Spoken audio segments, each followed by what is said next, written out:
하나님께서 미워하시는 것들이란 주제로 우리 시리 설교를 진행하고 있습니다. 오늘은 네 번째이고요. 흉계를 꾸미는 마음입니다.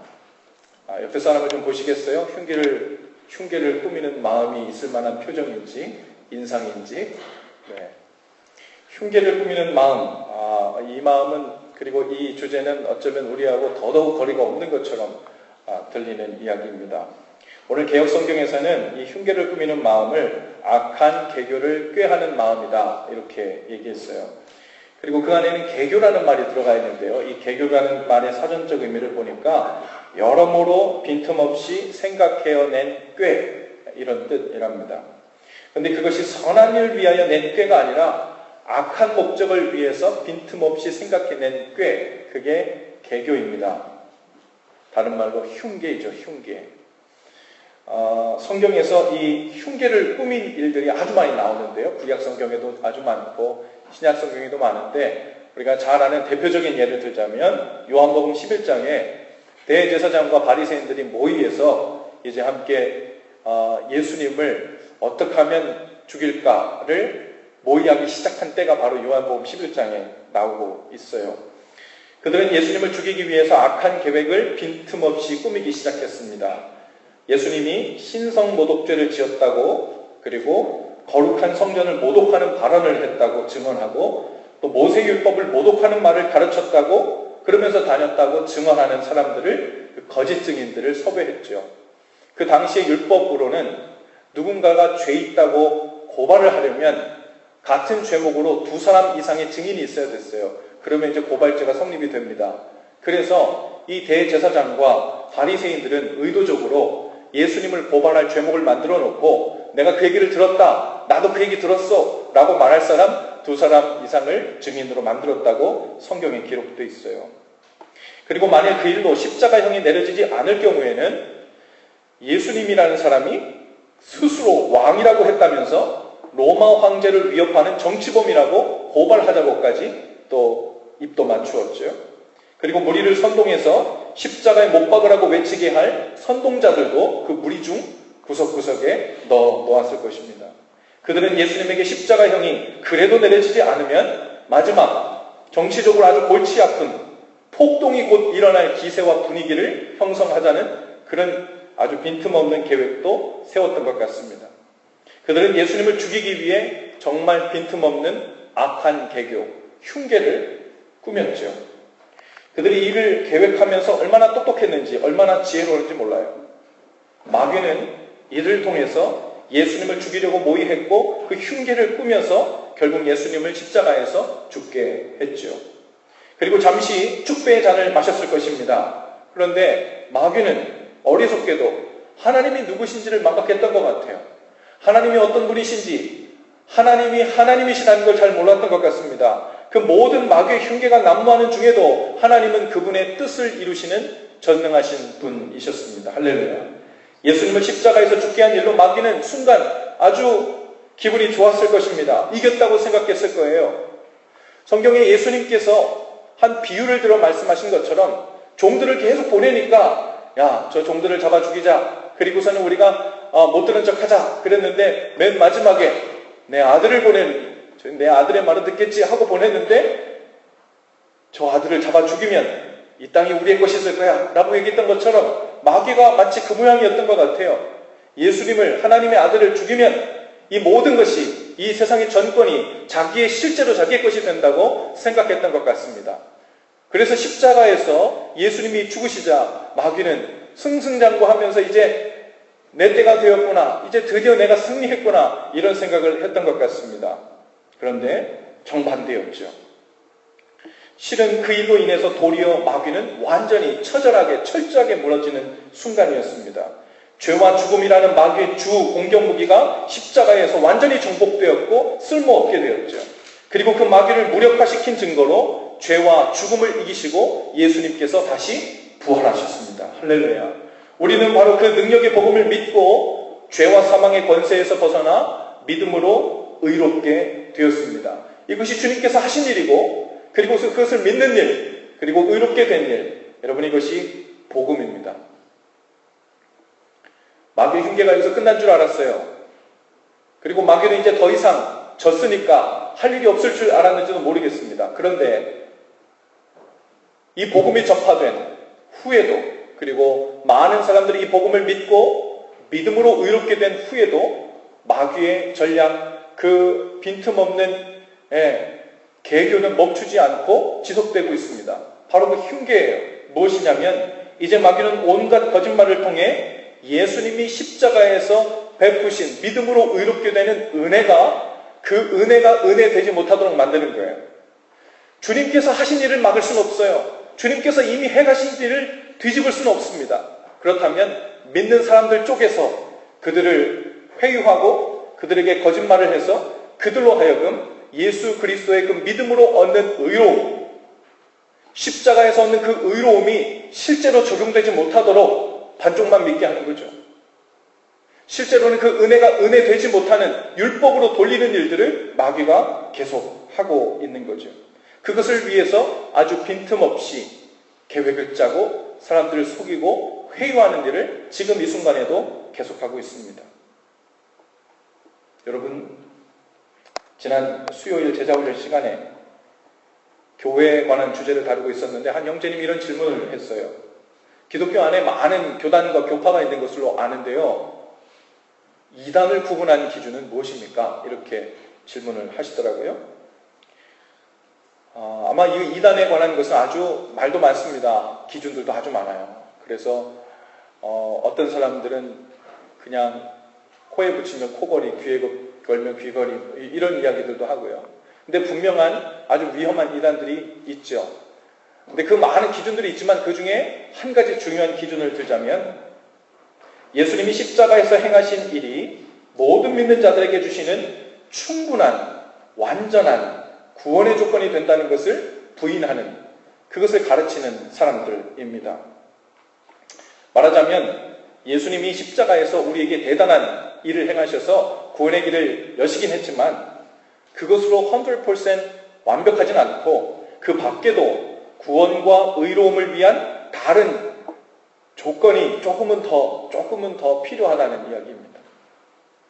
이런 이야기를 하는 사람들, 혹시 그런 이야기를 풍기는 뉘앙스가 있다면 좀 의심의 눈초리로 봐야 합니다.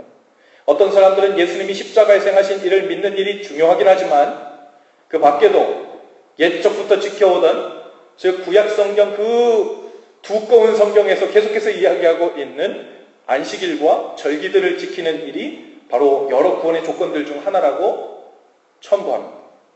또 어떤 사람은 특정한 은사를 받거나 능력을 받아야만 한다고 이야기하기도 하고요. 또 어떤 사람들은 특정한 수준의 지식을 알고 혹은 깨달음이 있어야 된다고 이야기하기도 합니다. 심지어는 예수님의 화신 역할을 하고 있는, 지금 현세에 살고 있는 우리가 소위 교주라고 부르는 어떤 특정한 사람, 그 사람의 가르침을 따라야 한다고. 왜냐하면 예수님이 그 사람을 통해서 일한다는 거예요.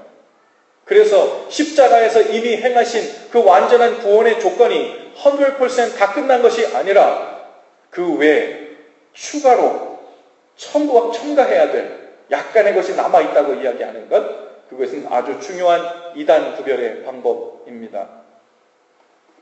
99%는 해결됐지만 우리가 말하는 1%로 마무리 짓지 않으면 구원은 완성되지 못한다는 그런 식이죠. 다시 말해 예수 그리스도의 십자가는 완전한 충분한 구원의 조건이 되지 못한다고 얘기하는 것입니다. 어떤 분들 중에서도요, 이 성경 공부 같은 곳에 똑같이 예수님 믿는다고 하니까요, 똑같은 성경을 보니까요, 예수님을 구원자와 메시아로 고백하니까요, 그곳에 함께 참여했다가 이야기를 듣다 보니까 뭔가 거기가 갸우뚱거려져서 저에게 막 이메일을 보내셨더라고요. 이러이러한 데 갔는데 이러이러한 걸 가르칩니다. 어떤가요? 하고 이제 함께 이야기를 나누다 보니까 우려했던 바로 그곳이에요. 예, 그래서 중간에 이렇게 발을 들어갔다가 이렇게 발을 떼신 분들도 계셔요. 여러분 조심하셔야 합니다. 그런데 이런 이단들만 십자가의 능력을 부인하는 것이 아니에요.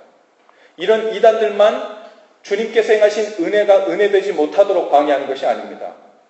오늘 바울은요, 바로 오늘날 우리 삶 가운데서도 이 마귀의 동조에서 바로 은혜가 은혜되지 못하도록 하는 삶, 십자가의 능력으로 충분하지 못한 삶, 십자가의 능력으로 완전히 구원을 얻고 의롭게 되는 것으로 완성되지 않는 마치 그런 식의 삶을 사는 것에 관해서 바울이 이야기하고 있습니다.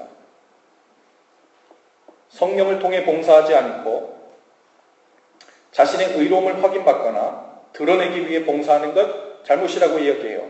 오늘 3절 말씀에 이렇게 이야기하죠. 하나님의 성령으로 봉사하며 그리스도 예수로 자랑하고 육체를 신뢰하지 아니하는 우리가 곧 할례파라. 할례라는 이 할례파라고 얘기하는 것은 당시에 그 할례를 받음으로 인해서 하나님의 자녀가 되고 하나님의 백성이 되었다는, 다른 말로 하면 의롭게 된 자가 되었다는 증거를 삼는 자들이었습니다. 그런 그룹이 있었는데 바울이 그들을 바라보면서 그런 주장을 내하면서 말도 안 된다. 할례를 받음으로 인해서 그것을 지킴으로 해서 의롭게 되는 것이 아니라 오히려 그 할례가 아니라 성령으로 봉사하고 육체를 신뢰하지 않고 예수로 자랑하는, 우리가 진정으로 마음의 할례를 받고 온전히 믿음으로 의롭게 된, 주님께서 그렇게 강조하시던 진정한 마음의 할례를 받은 의롭게 된 사람, 그 사람들이 바로 우리다. 이렇게 얘기하고 있는 거예요. 이것은요, 육체로 의롭게 되는 듯한, 그래서 그것을 자랑하고 또 그것으로 나의 의를 삼고 있는 사람들에게 가르쳐서 이 바울은 그냥 잘못하고 있다는 정도가 아니라 그들이 바로 십자가의 원수로 행하는 자들이라고 말하고 있어요.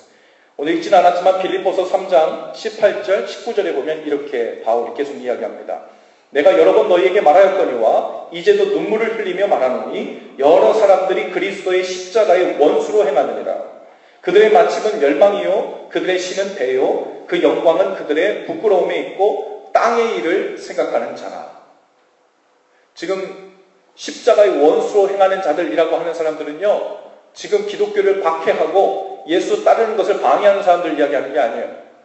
예수님을 믿는다고 유대인 그리스도인들이라고 교회 안에 들어와서 예배를 드리는 사람들인데 그들 중에는 십자가로만 나의 의로움을 삼지 않고 자신의 육신 혹은 율법을 지킴으로 해서 얻은 그런 의로움을 내세우며 주님도 믿고 있는 그런 사람들을 이야기하는 거예요. 그 사람들에게 그들이 십자가의 원수로 행하고 있다. 말하자면 아니에요. 90%, 99% 주님께서 행하신 일, 놀라운 일, 그 은혜 다 믿어요. 그런데 할례도 받아야 돼요. 그런데 이 율법도 지켜야 돼요. 그런데 이 조건도 충족돼야 돼요. 이것이 나의 자랑입니다. 라고 내세우고 있는 자들에게 그들이 십자가의 원수로 행하고 있는 자들이라고 말하고 있는 겁니다. 여러분, 우리도 모르는 사이에 십자가를 자랑하지 않고 육체의 것을 자랑하고 있을 수 있어요.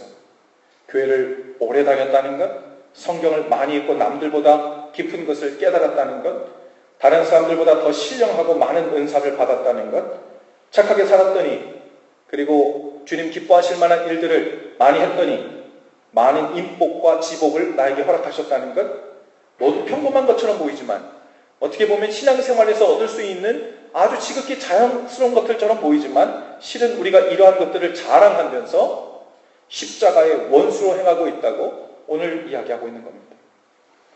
바울은 8절에서 계속 말해요. 내가 그를 위하여 모든 것을 잃어버리고 배설물로 여김은 그리스도를 얻고 그 안에서 발견되려 합니다. 바울은요, 누구보다도 육체적으로 자랑할 것이 많은 사람이었습니다. 세상에 나가서도 자기를 인정해주는 조건으로 가득 차 있는 사람이었어요. 심지어 바울은요, 복음 전하러 다니다가 매를 맞고 감옥에 갇히면 처음에는 아무 말도 안 해. 그러다가 나중에 매를 맞고 나올 때 뭐라고 할 줄 아세요? 나 로마 시민권자야. 이렇게 얘기합니다. 당시에 로마 시민권자에게 정당한 재판을 거치지 않고 투옥하거나 매를 때리면은 그 사람은 엄청난 문책을 받게 돼 있었죠. 그런데 감히 로마 시민권자에게 처음엔 말도 안 하다가 나중에, 여러분요, 이 바울은요, 육체적으로 혹은 세상에서 배운 것으로 가족 가문에서 아주 엄청나게 자랑할 것이 많은 사람이었어요. 그런데 이 바울이 십자가의 은혜로 의롭게 되는 예수 그리스도로 자랑거리를 삼는 삶으로 전환한 다음에 그 나머지 자기가 하고 있었던 모든 것이 뭐라고 먹었다고요? 배설물 같다고요. 배설물이라고 유식하게 얘기하니까 좋아 보입니까? 배설물 같다고요. 여러분, 우리 오늘 아침에도 배설물 다 보셨잖아요. 여러분, 못 보셨습니까? 배설물을 보고 너무 귀하고 아까워가지고 물을 못 내시는 분 안 계시잖아요. 여러분, 이 배설물은 정말 왜 가능하면 안 쳐다보는 거잖아요. 어디에 묻을까 아주 멀리 뛰어다니는, 멀찌감치 떨어져 있으려고 하는 것들이잖아요. 근데 바울이요, 자신의 삶을 지탱해줬던, 그리고 자신이 생명처럼 여겼고 자신의 의로움이었고 자신의 자랑이었고 자기의 존재 이유라고 여겨졌던 그 삶의 모든 유익했던 기반들이 예수님으로 온전히 만족해 되는 이 십자가의 복음을 알고 난 후에는 그 유익한 것들이 유익하지 않게 되었다는 거예요. 아니, 왜 그게 유익하지 않을까? 그래도 뭐 필요 있지 않겠어요? 무엇에 유익하지 않냐는 말이냐면 예수님, 바로 그분으로 인해서 내 삶이 의롭게 되고 거룩해 되고 만족해 되는, 때로는 그 사실을 망각하게 하거나 그 사실을 잊고 자꾸만 세상의 것들로 나의 자랑을 삼고 나의 의로움을 삼으려고 하는 것들에 있어서 바로 그 방법에서 때로는 아주 방해가 된다는 거예요. 그래서 아주 그것을 배설물로 여기기로 했다는 거예요. 오늘 여러분, 주님께서 우리에게 주신 이 십자가의 완전한 은혜와 사랑이 우리에게는 어떻게 와닿습니까? 이전에 내가 좋은 것, 괜찮은 것, 세상의 조건들을 많이 갖추고 있었는데 여기에다가 십자가의 은혜도 더해지니까 플러스 알파가 돼서 그냥 더 좋은 것입니까? 성경은 그렇게 얘기하고 있지 않아요. 플러스 알파를 얘기하는 게 아닙니다. 주님께서 우리에게 주신 그 은혜를 만나고 난 후에는 이제 내가 자랑 삼고 의로움 삼았던 그 모든 것을 다 드러내고도 넘치도록 풍성한 은혜가 우리 삶 가운데 있다는 겁니다. 그리고 그 은혜에 온전히 붙들려 사는 삶 가운데 들어가야 된다는 말이에요. 제 얘기는 십자가, 세상에서 아무 질도 갖지 말고 어떤 유력한 직업도 갖지 말고 또 우리에게 유리한 입장에 서지 말고 가난하고 비굴하고 손해보고만 살라는 이야기가 아닙니다. 오늘 우리는 예수님만 자랑하는 삶 가운데로 정말 돌이켰는가 하는 그 이야기를 하는 거예요. 여러분, 우리 전교인 성경 통독 잘하고 계십니까? 제가 이렇게 중간 점검을 한번 해봤더니 적지 않은 분들이 열심히 계속해서 읽고 계시고 또 계속 끝까지 읽을 작정이라고 해주셨어요. 그래서 제가 그것을 근거 삼아서 선물도 얻어하려고 합니다. 어제 본문에, 어제 성경 통독 그 분량에 보면요, 로마서 4장 말씀이 나오는데 거기에 보면요, 아브라함에 관한 이야기가 나와요. 메시지 성경 버전에 이 아브라함의 믿음에 관해서 이렇게 설명하고 있습니다. 로마서 4장 1절에서 3절까지 말씀입니다. 제가 한번 읽어드려 볼게요. 만일 아브라함이 하나님을 위해 이룬 일로 하나님의 인정을 얻어낸 것이라면 당연히 그 공로를 인정받았을 것입니다. 그러나 우리에게 전해진 이야기의 주인공은 하나님이 아니라 하나님이니 아브라함이 아닙니다. 아브라함은 하나님이 그를 위해 하시는 일에 뛰어들었다. 바로 그것이 전환점이 되었다. 그는 자기 힘으로 바로 서려고 애쓰는 대신에 하나님께서 자신을 바로 세워주실 것을 신뢰했다. 이 내용 중에 전환점이라는 말이 나와요. 전환점. 우리가 신앙생활을 하다가 고민하게 되는 포인트가 있습니다. 이 고민하게 되는 포인트는요, 동시에 아주 기쁨의 포인트이기도 해요. 왜냐하면 우리가 의롭게 되는 포인트거든요. 내가 주님을 모르다가 복음을 들었어요.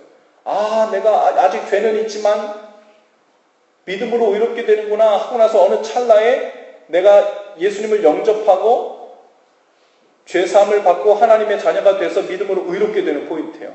그 당시에는 이루 말로 기쁠 수가 없어요. 내 죄는 다 사해졌어요. 이제 나는 죄가 여전히 내 삶 가운데 남아있지만 믿음으로 의롭게 되었고 죄가 다 사해졌으니 이렇게 큰 은혜가 있을 수가 없어요. 기쁨이 막 샘솟습니다. 그런데 바로 그 시점부터 시간이 지나면서 우리 삶 가운데 고민도 함께 시작돼요. 고민. 어떤 고민입니까? 난 의롭게 되었는데, 나 이제 한번 의롭게 됐으니까 무엇을 기대했냐면 우리의 삶이, 내 삶이 그 의롭게 된 자의 삶으로 자동으로 다 바뀌어질 것으로 기대됩니다. 가만히 있어도 죄가 줄어들고, 가만히 있어도 주님이 보고 싶고, 가만히 있어도 성경이 읽고 싶고, 가만히 있어도 예배 드리고 싶고, 안달이 나고, 근데 내 속에 이러한 반응이 나타나지 않을 때 난 뭔가, 내가 의롭게 된 건 뭔가, 이런 고민이 시작되게 돼요. 근데 지금 오늘 아브라함은요, 믿음의 조상이잖아요. 믿음하면 아브라함이래요. 그러니까 아브라함처럼 믿으면 되는 거예요. 그게 진짜 믿음이에요. 근데 아브라함이 뭐라고 얘기하냐면, 아브라함이 하나님을 믿었는데 그것을 의롭게 여겼다는 것을 어떻게 표현했냐면요, 아브라함이 하나님을 그냥 믿은 그 행위 때문에 의롭게 된 것이 아니라 이미 하나님께서 주인공이시고 하나님께서 아브라함에게 부어주시려고 하는 놀라운 은혜의 길을 보여주시자 아브라함이 그것을 전적으로 받아들였다는 거예요. 입술로만 받아들인 것이 아니에요. 여러분 아시는 것처럼 아브라함이 삶 전체로 받아들였어요. 어떻게 했습니까? 그래서 자기 본토 친척 아비 집을 떠났잖아요.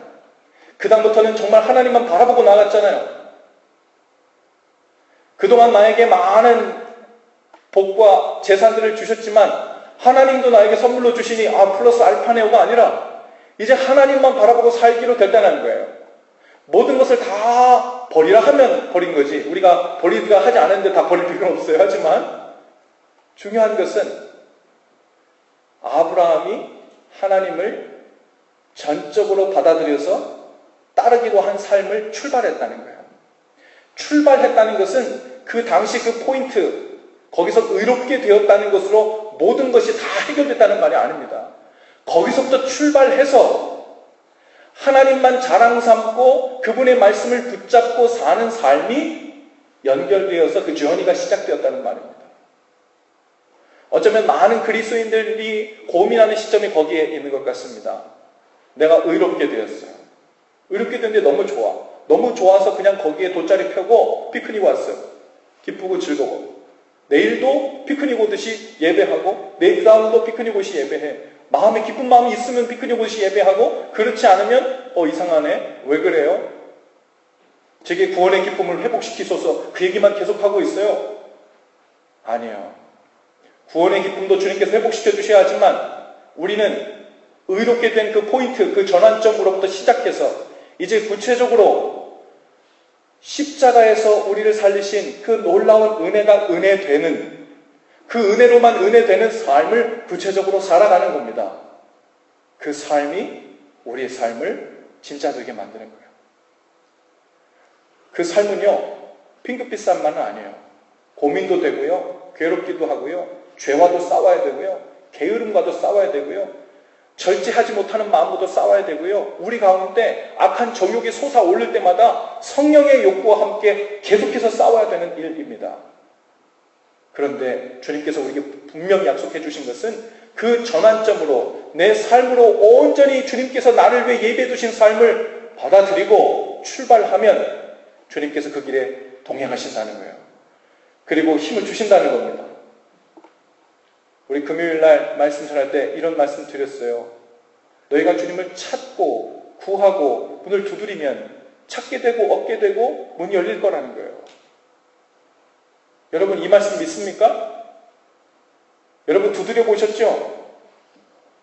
네, 찾으라 그래가지고 기도로 찾아봤잖아요. 구해봤잖아요. 문을 두드려 봤잖아요. 다 열리던가요? 난 다 안 열리던데. 여러분 다 열리던가요? 안 열릴 때가 더 많은 것 같아요. 어떻게 된 겁니까? 주님 우리한테 거짓말 하시는 거예요? 아닙니다. 네가 갖고 싶은 거, 네가 찾고 싶은 거, 네가 얻고 싶은 거, 네가 열고 싶은 인생의 문, 그거 열어달라고 주님 앞에 구하고 찾고 두드리라는 말이 아니에요. 봐라. 아비가, 자녀가 생선을 달라고 하면 누가 전갈을 주겠냐? 누가 알을 달라고 했는데 누가 돌멩이를 주겠냐? 내가 사랑하는 자녀에게 가장 좋은 것, 성령을 주실 것이다. 성령이 뭐예요? 주님의 마음이에요. 주님 뜻을 사모하는 마음이에요. 주님께서 구하고 찾고 두드리라는 말은 무엇입니까? 주님의 뜻을 구하라는 거예요. 먼저 그의 나와 의를 구하라는 거예요. 그러면 성령을 주셔서 우리로 하여금 우리의 삶을 인도해 주신다는 거예요. 우리의 삶을 함께 고민하시면서 손을 붙잡고 가주시겠다는 거예요. 여러분, 주님을 내 삶의 자랑 삼고 사는 삶. 그런데 내 삶이 자랑거리가 되고 내가 행한 그 어떤 일이 나를 드러내는 의로움거리가 되기 시작하면 오늘 말씀에 무슨 말이라고요? 악한 괴괴라는 거예요. 어떻게 만드는? 주님의 십자가가 십자가 되지 못하게 만드는, 은혜가 은혜되지 못하게 만드는. 우리는 그리스도의 이름을 가지고서도 그런 악한 괴괴를 나도 모르는 사이에 마귀에 동조하면서 그 흉계에 놀아날 수 있다는 겁니다. 뭐 하면요? 이럴 수 있지 라고 생각한 주님의 은혜가 아닌 것으로 자랑하는 삶이에요. 세상의 것을 바라보고 그것으로 나의 의로움을 삼고자 하면 그것은 은혜가 은혜되지 못하도록 되돌리는 일과 같다는 말입니다. 사도 바울처럼 우리가 이렇게 고백할 수 있기를 바라요. 고린도전서 15장 10절에 바울이 이렇게 고백합니다. 내가 나 된 것은 하나님의 은혜로 된 것이니 내게 주신 그의 은혜가 헛되지 아니하여 내가 모든 사도보다 더 많이 수고하였으나 내가 한 것이 아니요 오직 나와 함께 하신 하나님의 은혜로라. 여러분, 지금까지 살면서 뭐 좀 이루셨습니까? 네, 원하는 학교 들어가셨어요? 원하는 라이센스 땄어요? 괜찮은 곳에서 살고 있습니까? 돈 좀 모으셨어요? 사람들이 알아주는 직함을 가졌습니까? 여러분, 그러한 것들이 하나님의 은혜가 은혜되지 못하게 만드는 그런 일에 쓰임받지 않도록 조심하셔야 돼요. 무엇보다 우리 속에서 그 위치가 뒤바뀌지 않도록 지키고 또 지켜야 합니다. 속으로 모임을 하다 보면 그런 경우가 많아요. 우리 교회 성도들이 그렇다는 게 아니라 가끔 우리 목사님들하고 모여서 속으로 모임을 하는데도 이런 분위기가 있어요. 하나님께서 베푸신 은혜로 살고 있다는 것을 좀 나누고자 해서 이렇게 모였는데 어떤 분들은 하나님의 은혜가 아니면 정말 한시도 목회도 할 수 없고 가정도 이룰 수 없고 정말 하나님께서 여기까지 인도하셨다는 그 진실된 고백에 아주 침을 튀어가며 이야기하시는 분들이 있습니다. 그런데 어떤 분들은 그 말 속에 분명 하나님의 은혜로 산다는 많은 단어는 들어가 있어요. 그런데 내용을 종합해보면 마치 하나님의 은혜가 없이도 자기 능력과 지혜로 여기까지 잘 살아왔고 잘 살고 있다는 말로 들릴 때가 있어요. 나 잘난 맛에 기쁘게 잘 살고 있어요. 그러니 요즘은 나 잘난 맛을 더욱 풍성하게 하기 위해 더 기쁜 삶을 살게 해달라고 주님께 간구하며 기도하고 있으니 여러분 함께 기도해 주세요. 이런 식입니다. 자신이 십자가의 원수로 행하고 있다는 것을 모릅니다. 자신도 모르는 사이에 하나님이 미워하시는 그 악한 계교를 꾸미고 있다는 것을 모릅니다. 악한 계교는요, 누구를 살인하려고만 잠복하고 숨어있는 것만이 아니에요. 하나님께서 우리에게 행하신 선한 일들 중에 가장 선한 일, 우리에게 베푸신 은혜 중에 가장 큰 은혜, 그 십자가에서 이루신 구약성경 전체를, 구약신약을 통틀어서 클라이막스라고 얘기할 수 있는 십자가에서 행하신 그 은혜를 무효로 만들거나 가치 없게 만들거나 무용지물이 만들어버리는 일을 우리 스스로 행할 수 있다고요. 그런데 아주 간단하게 한다니까요. 주님으로 자랑 삼지 않고 세상적인 것을 자랑 삼고 살 때, 내가 행한 일을 의로움으로 삼고 살려 할 때 우리는 이 악한 계교에 동참하는 일이 되는 거예요. 땅의 것에 흠취해서 내 자랑에 빠져 그 맛에 살기 시작하면 자신도 모르는 사이 악한 계교를 꾸미며 사는 거예요. 하나님이 미워하시는 것을 행하며 사는 것입니다. 여러분, 오히려 하나님의 은혜가 우리의 마음과 입술을 사로잡도록 하실 수 있기를 바랍니다. 내가 한 것이 아니라 하나님의 은혜로 살고 있는 것임을 입술로 고백하고 감사하고 나누는 일, 여러분 이것은 시간 나면 하는 일이 아니라 시도 때도 없이 해야 될 일이에요. 네. 얼마나 우리 입술이 틈만 나면 우리 자랑이 나올지 몰라요. 저도 이 기도 제목입니다. 얼마나 틈만 나면 교만이 터져 나올지 몰라요. 얼마나 기회만 있으면 겸손을 포장해서 내 자랑하고 싶은 것을 계속해서 드러내고 싶어 하는지 몰라요. 사람들은 모르겠지 하지만 나만 빼고 다 알아요. 자랑하고 있는 줄. 아멘 하고 얘기하고 있지만 그게 자랑에서 나온 것인지 진짜 기도 제목인지 말하는 사람만 빼고 다 알아요. 사람도 못 속이는데 여러분 하나님을 어찌 속이겠어요? 사람도 우리가 못 속이는데 어찌 성령님을 속이겠어요? 여러분 예수님만 자랑하십시다. 그것이 은혜를 은혜되게 하는 삶입니다. 그 삶이 우리 속에 계속 지속될 때 그제서야 우리는 하나님의 은혜가 내가 세례받을 때 예수 그리스도를 주로 영접할 때 그때 감격으로만 의로움으로만 그치지 않고 매일매일 주님을 나의 전부로 삼고 사는 여정이 그 구원의 여정이 그 구원으로 완성되는 삶이 우리 삶 가운데 지속되는 줄로 믿습니다. 그 삶으로 헌신하고 뛰어들고 아브라함처럼 온 삶으로 내가 받아들이고 삶의 전환점을 삼아 사시는 저와 여러분들 다 되실 수 있기를 주님의 이름으로 축복합니다. 옆에 잡은 인사하시면서 예수님만 자랑합시다. 인사하십시다. 한 번 더 인사하실 때 하나님의 은혜만 고백합시다. 우리 모두 자리에서 다 일어나셔서 함께 헌신 기도를 하시고 찬송하며 나아가십시다. 기도하십시다. 주님, 하나님의 은혜가 아닌 나의 의로움을 자랑 삼아 살려 했던 것을 회개합니다. 나도 모르는 사이 십자가의 원수로 살려 했던 것을 회개합니다. 이제 우리 입술과 마음에도 오직 은혜만 자리 잡게 하시고 예수님만 자랑하게 하옵소서. 은혜가 은혜되게 하는 삶을 살게 하시고 마귀의 악한 계교에 동조하지 않도록 지혜를 주시고 주님의 마음을 주옵소서. 예수님 이름으로 기도합니다. 아멘.